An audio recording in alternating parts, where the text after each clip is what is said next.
Hello everyone, this is Hetal Poria. Welcome to part 3 of CorelDRAW video series. In this video, we are going to cover the following topics, that is setting up the page, understanding what is the dockers, using rulers, grids and guidelines, navigating a multi-page document, and master layers and page numbering in CorelDRAW. So let's start with our first topic, that is setting up the page. If you are working with the CorelDRAW, you need to set up the page dimensions, page properties. So how you can do is, you can click on this new document and you will get one dialog box that is about to create a new document. Over here you can specify the of your document. You can set up your page on which type of you can determine. You can also you can also determine which type of page you want. So suppose my name of the page will be my file, then preset CorelDRAW default. This CorelDRAW default will include all the required properties which is required for printing and for web also. Then number of pages, now we'll see. I'm doing this number of pages too, so we'll also cover a second topic, that is the pages. Okay, so now color mode, there are two color modes, CMYK and RGB. CMYK is used for printing purpose, while RGB is used for web. For suppose you want to design anything for the web applications or for a device, and so for example, if you're designing for website, then website can be viewed in any screen like laptop or PC, then mobile, tablets. You can that website can be viewed on various devices. So for that purpose you want to use RGB color model. If you want to print something, then you can go with CMYK. Okay, now dimensions, very well familiar with the dimensions, that which type of dimensions. So for example, if you are designing business card, then you can click on business card. Then you can, if you want to design something like brochure, then government legal property paper. So for that, by default size is given, and if you want your own size, then you can click on custom, and from custom you can change the height and width. For example, if you want to design something for, let's say for example, for printing purpose, you can use inches. If you want to do anything for web part, then you can go with the pixels, because that will be for that pixel you will be selecting RGB color mode.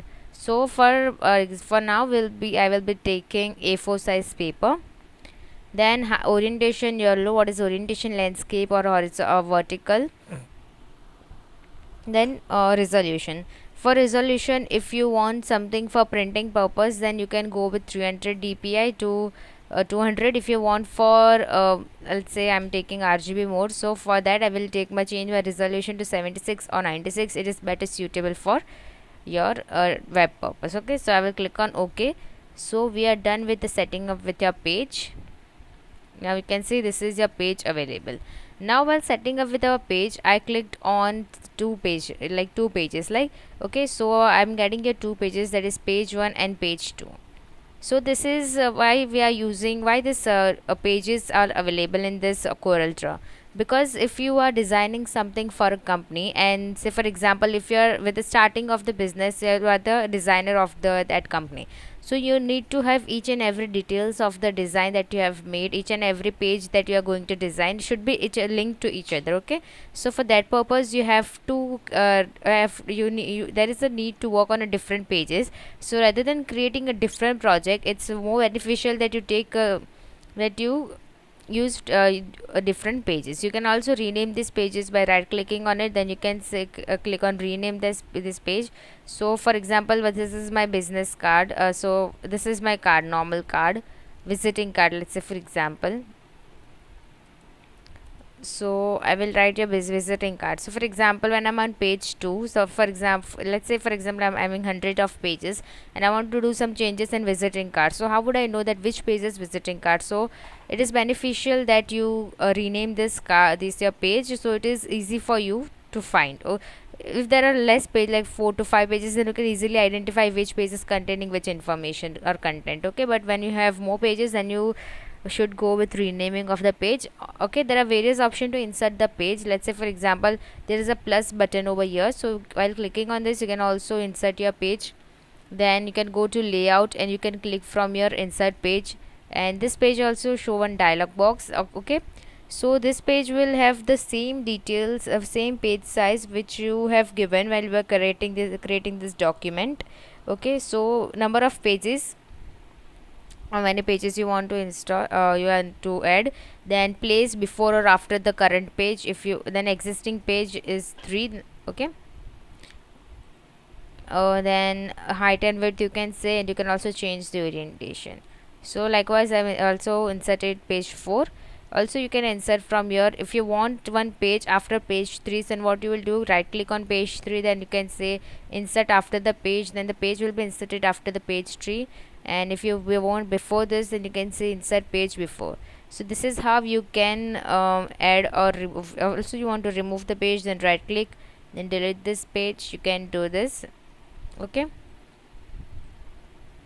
duplicate, there are various options, duplicate the page and switch page orientation. Like for example, my visiting card is usually in um uh, horizontal, so I will do switch page orientation and I will get my landscape orientation over here. Okay, this was all about the pages. Now let's go with the dockers. Now first of all, what is the dockers, why it is so important, this CorelDRAW? So docker, we can say this is the part of the screen which is reserved for a specific kind of toolbar. The dockers are something in between the toolbars and a dialog box. Okay, you can see you can insert dockers from your window. Then you can go to dockers, and there are this all are the dockers available. Like say for example, I want object. Now you can see this is my docker available. Okay, now we will also cover here our layers. So this is my docker. This docker is available on the right hand side. You can also shift this docker wherever you want. You can also shift it to left hand side of your window like this. Okay, we can go back to your, if you can do as per you want.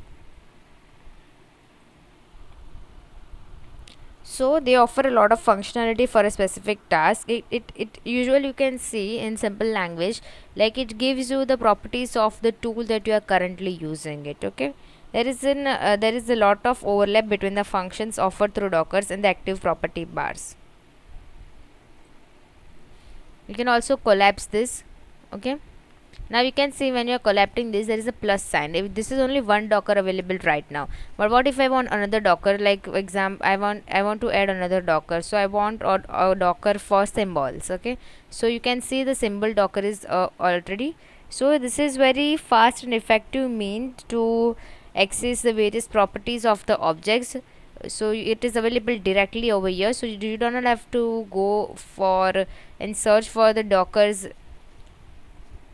manually. So you can add dockers, you can also add your object data, then comments. These are the all type of docker available to you. Okay, so this is how a docker is used. Now I can say what is a layer. Now layer, do you know what is a layer? Layer helps you to work on different object individually.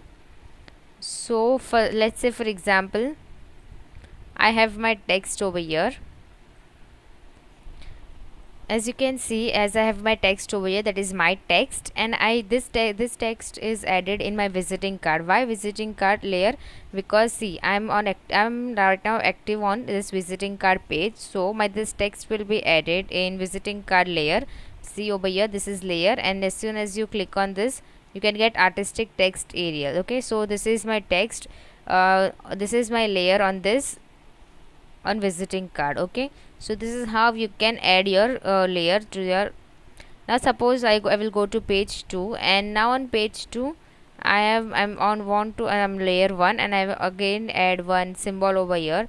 So this symbol will add, so this symbol will be added in my page 2 inside the layer 1. Okay, so this is how your layer can be used.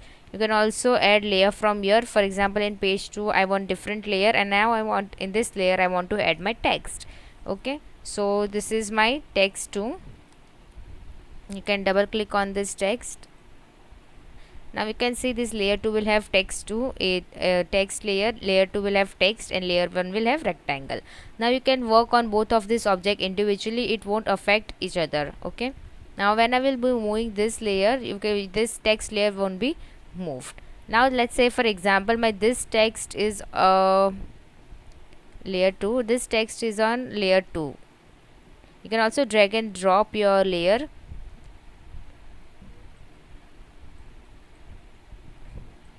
So this is how you can work with your layer. And this was all about the dockers. You can add the dockers from here, like Windows, and go to dockers, and you can add dockers as much you want. Okay, so this was now everything around page numbering. Okay, so now you know what is page numbering. So for example, let's go to layout and insert page number, and you can add on which on active layer, on which layer you want to add page number, only on active layer. So you can see your page number is added over here. Okay, again for that my layer is added in layer 2, my text layer is added. Okay, so this is how you can work on layer. Now if you want to add page number to all the cards, to all the pages, then go to page numbers and on all pages. So in all pages your page number is available. And if you want, also there is one more option. If you want to add page number only to an odd pages, then we go with the odd pages.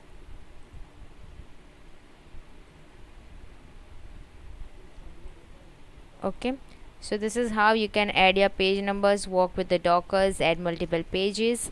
And this was all about this lecture. Thank you.